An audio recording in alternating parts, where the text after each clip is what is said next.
So hey guys, welcome back to the new blog. হ্যাঁ, sorry, new blog না, old blog. আসলে ভিডিওটা হইতেছে পূজার। আজকে ইন্ট্রো দিতেছি কারণ এডিট করতে যাই দেখি যে ইন্ট্রো নাই। সো কিছুই করার নাই। আই হোপ আপনাদের ভিডিওটা ভালো লাগবে। তো অবশ্যই ভিডিওটা ফুল দেখবেন এবং শেয়ার করে দিবেন। আশা করি ভালো লাগবে, কারণ নতুন ফোন দিয়ে ব্লগ করা এবং ইয়েস, আই হোপ মজা পাবেন, কারণ ভিডিও কোয়ালিটি একদম অন্য রকম। So check it out.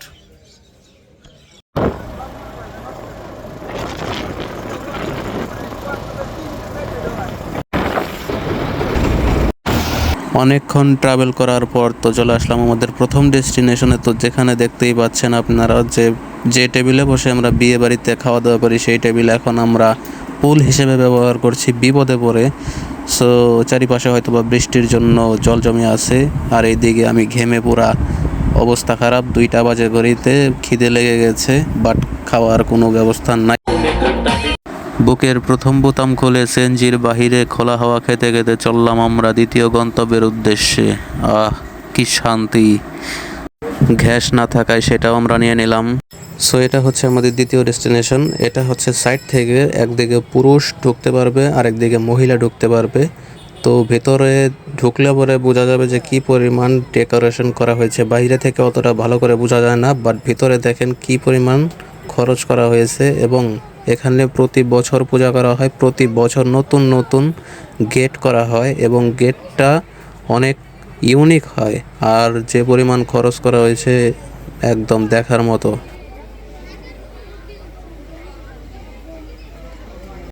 So এই হচ্ছে আমাদের দ্বিতীয় ডেস্টিনেশনের বাহিরের লোক, যেটা আমি একটু আগে সাইড থেকে দেখাইলাম, একটু জুম করে দেখাইতেছি। দেখেন কতটা ইউনিকভাবে সাজানো হয়েছে।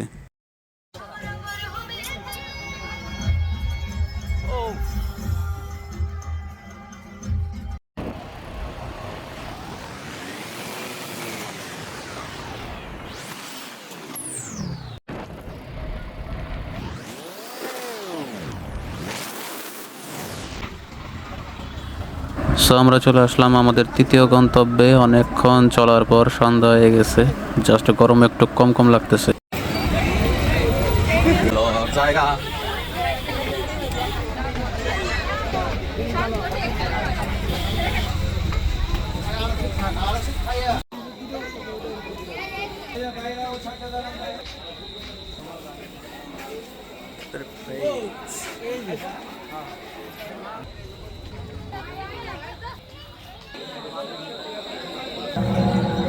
অনেকক্ষণ যাবৎ কিছু না বলার কারণ হইতেছে এখানে অনেকগুলো ঠাকুর আছে, সেগুলো দেখলাম, জাস্ট আপনাদেরকে ভিড়টা দেখাইলাম কতটা পরিমাণ ভিড়।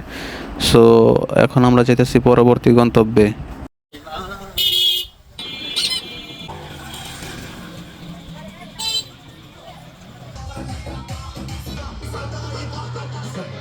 ওই দেখেন কত বড় চাঁদ উঠছে। আসলে চাঁদ ততটুকুই উঠছে যতটুকু প্রতিদিন ওঠে। আসলে জুম টেস্টিং করতেছিলাম নতুন ফোন দিয়ে, ভিড়ের মাঝখানে দাঁড়িয়ে। আসলে হালকা পাতলা কিছু খাওয়ার জন্য দাঁড়িয়ে আছি। কাকা ঝালমুড়ি তৈরি করতেছে, ঝালমুড়ি। এখানেও প্রতি বছর আসা হয়, অনেক ভিড় হয় এখানে। জাস্ট সামনে যাওয়ার উপায় নাই দেখে পেছন থেকে ভিডিও করতেছি। সো দেখতেই পাচ্ছেন সেম প্লেসে অনেক মানুষ আছে, এখানে অনেক ভিড়। আর আমরা এখন আছি হচ্ছে মির্জাপুরে। আর এখানে অনেক পূজা করা হয়, অনেক অনেক গলিতে গলিতে পূজা হয়, যেটা দেখাইতে গেলে ঘন্টাখানিক লাগতো। সো কেটে কেটে দেখাইতেছি। এখানকার ঠাকুরটা সুন্দর হয়েছে, ডেকোরেশনটা সুন্দর হয়েছে, মিউজিকটা ভালো, কিন্তু কিছুই করার নাই, কপিরাইট চলে আসবে। আজকে প্রচুর পরিমাণে গরম পড়ছে, যার জন্য সারা শরীর সহ জামা কাপড় সব কিছু ভিজে গেছে। আর সত্যি বলতে নবমীর সারাদিনের জার্নিটা হয় খুবই সুন্দর এবং মনে রাখার মতো। যখন গরম তীব্র পরিমাণে থাকে তখন একটু খারাপ লাগে, কিন্তু বাকি সময়টা খুবই আনন্দে কাটে। বড় ভাই এবং সাথে যারা থাকে তাদের সাথে মজা করেই কাটে। তো আমরা এখন যাচ্ছি বাড়ি। আর যেতে যেতে একটা কথাই বলবো যে যারা নবমীতে বেড়াতে আসেন বন্ধু বান্ধব ফ্যামিলির সাথে বা প্রিয় মানুষের সাথে, তারা সম্পূর্ণ দিনটা উপভোগ করুন। স্পয়লার করবেন না দিনটা গরমের জন্য। গরম একটা ছোট জিনিস, কিন্তু বাকি দিনটা অনেক বড়।